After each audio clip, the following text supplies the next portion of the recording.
Hey, glad you're back. Wasn't too bad last night, right? You've probably noticed the old models in the parts and service room by now, right? We've been having some trouble with them too recently. From what I remember, they wanted to originally retrofit the old models with the new tech. In the end, they decided to just start over.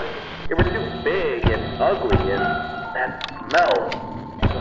But, they seem to have been acting up recently too. The mask would work on most of them, but that last guy was having trouble getting Foxy to leave him alone. We found that he seems to be sensitive to the light in a similar way to our new Freddy. So for now, if he appears at the end of your hallway, just flicker your light on and off until he leaves. I don't know if he ever had a chance to come here before the remodel, but I love those old characters. Foxy was always my favorite. He would tell you tales of his days out at sea, and there was a small pirate-themed play structure that looped around him. The kids loved him. I know a lot of people found them ugly, but I don't think they were terrible. When you see them moving, talking, and singing, the illusion really comes together, and it feels like a real cartoon character is standing right in front of you. The new bots are alright. I feel like they're trying a bit too hard to be kid-friendly, you know? They tried to do the whole play space surrounding Foxy again, but having him right by the ball pit ended up being a bit of a hazard. The arms and legs of the new models pop on and off really easily. I think it's a safety precaution. If a character swung their arms too fast towards a child, it would be better if the animatronic broke instead of the child, you know. But when you have a bunch of kids grabbing and pulling on him, it falls apart pretty fast. None of us here at the location are trained properly to repair these guys. We requested that the engineers come in to do a full repair, but they said they won't be able to until next month. For now, we try to piece them back together ourselves, and it isn't working out too well. It doesn't help that a lot of the pieces get lost in the ball pit. We've had to use some parts from the older models when we can't find them. But then the next day, some kid always manages to find the missing part and just shoves it back on. We've been calling it the Mangle, because it just looks like a monstrous mess of parts now.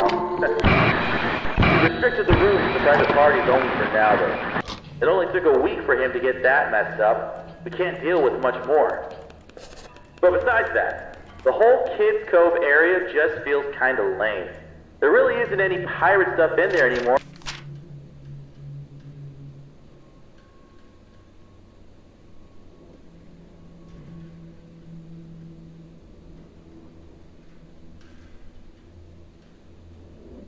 It's just bright colors.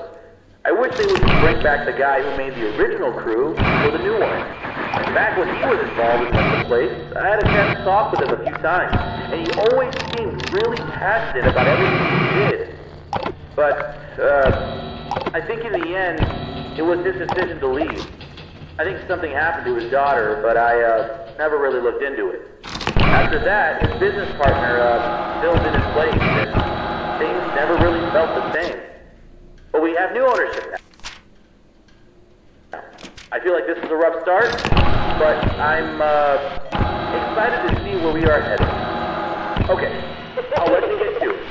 Have a good night.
Wake up.